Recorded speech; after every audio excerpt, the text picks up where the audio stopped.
ADN Podcast. ADN Podcast. Voces con contenido. Hola, soy Leo Honores y te invito a hacer una pausa necesaria para conocer los temas que están marcando la agenda hoy.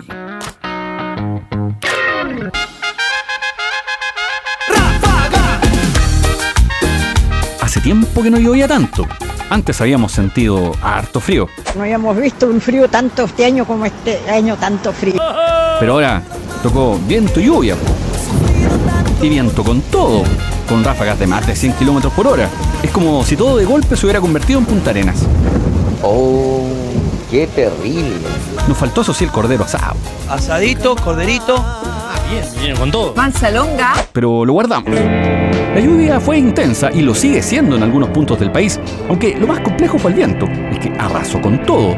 En el Quisco, con un viejo pascuero que era un ícono de la zona. Gran cantidad de árboles sucumbieron también. Mucho voto duro oficialista, dice acá. No hay un día tranquilo. No, no eran esos arbolitos, de otro. Sí fue heavy en realidad, po. Grave, un palo en la cabeza grave.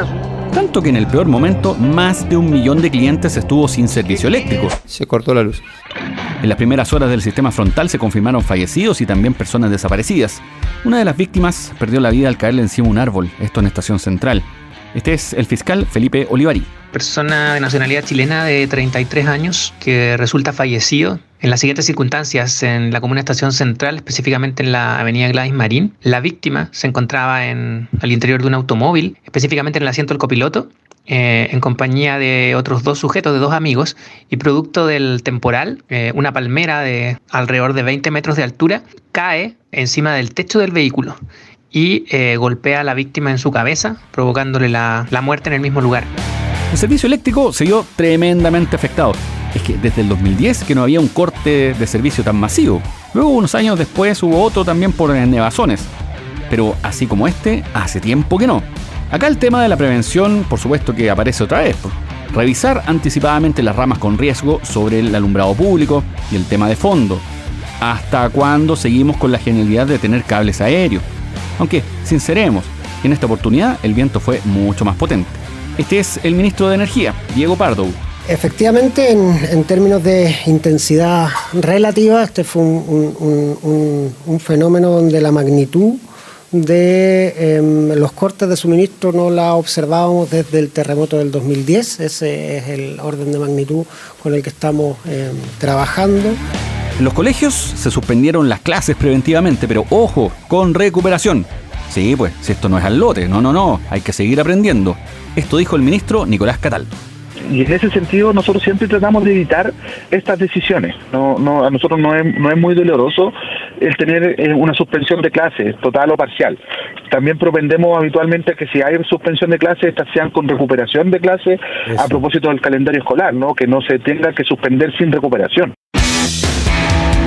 La semana que recién terminó estuvo marcada por la situación que se vive en Venezuela después de las elecciones y, por supuesto, las acusaciones de fraude.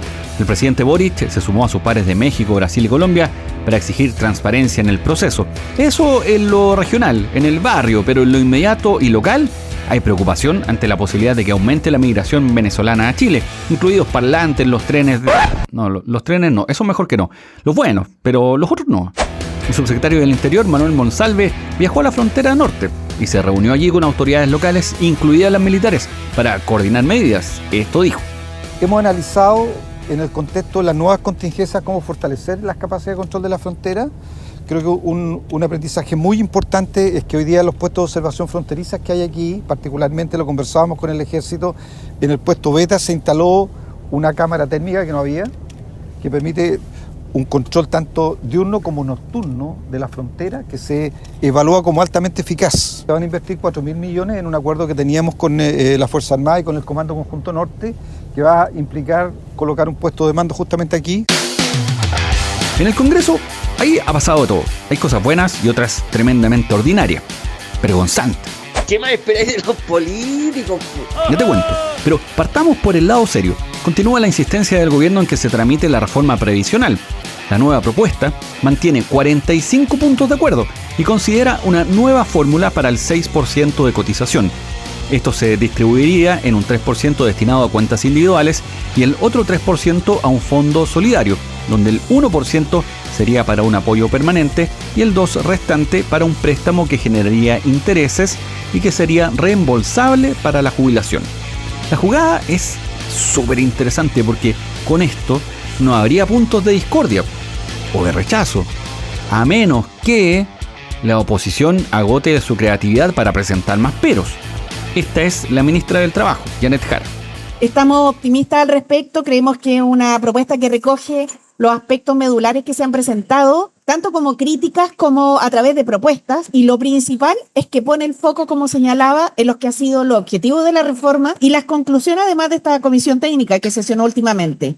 Mejorar las pensiones de las mujeres y mejorar las pensiones de quienes, habiendo cotizado, tienen pensiones escuálidas.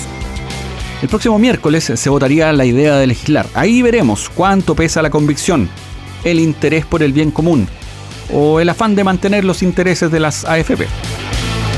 Está jubilado más que yo.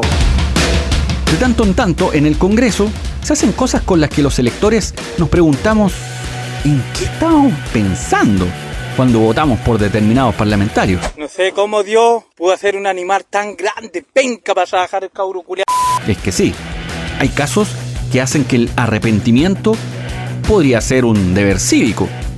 En política tú sabes que negociar, buscar acuerdos, ceder para ganar, es parte del juego, eso ocurre. Pero hay temas en los que la necesidad de transparencia son o debieran ser un freno. Eso como antecedente, por supuesto. Luego, a veces se hacen maniobras medio raras. La verdad que yo siento que esta es una chiquiñuela. Ahí la cosa no pinta bien. Y si se queda un micrófono abierto, mucho peor. Escucha. Sí, el Jote me lo pidió, popular. Es que no puedo decir lo que tengo que decir. Vota que sí. ¿Es que lo puedo hacer igual? Haznos caso. Matías. Matías, no te hayas repetido. Haznos caso. Ya, te voy a acompañar, Rafa. Ya, Pepe. Qué locura, esto es una locura, Rafa. Pepe, podemos hacer esto. No te hayas repetido. Ahora, a mí no me gusta. A los que escuchas ahí es al senador de Renovación Nacional, Rafael Provence, reconociendo ante el presidente y el vicepresidente del Senado, ni más ni menos, José García y Matías Walker, que el senador Manuel José Osandón le pidió hacer esa jugada. Gracias, me gusta el dinero. García le dice clarito que es una locura, pero le retruca a Provence que no se van a arrepentir. ¿Por qué? ¿A qué se refiere con eso? ¿Cuál será el beneficio de retrasar una norma como la que regula a los notarios? Pues digamos que es uno de los negocios más lucrativos de la comarca, después del conservador de bienes raíces. Mamita la plata que tenía ese hombre. Así que el chiste se cuenta solo. Chiste repetido ya. ¿Y qué pasó? Hubo 18 votos a favor, 14 en contra y una abstención. Con esto, la norma tal como quería el senador Osandón, anda tú a saber por qué motivos, efectivamente pasó a la Comisión de Gobierno. No. Chile lindo. ¡Somos el mejor país de Chile, compadre! Lo vuelvo a repetir, Chile se fue por el despeñadero. Soy Leo Honores y esta fue una pausa necesaria. Ya sabes cómo va el día. Comparte este capítulo o escucha los anteriores en adn.cl, sección podcast, en podiumpodcast.com o donde escuches tus podcasts. Chico.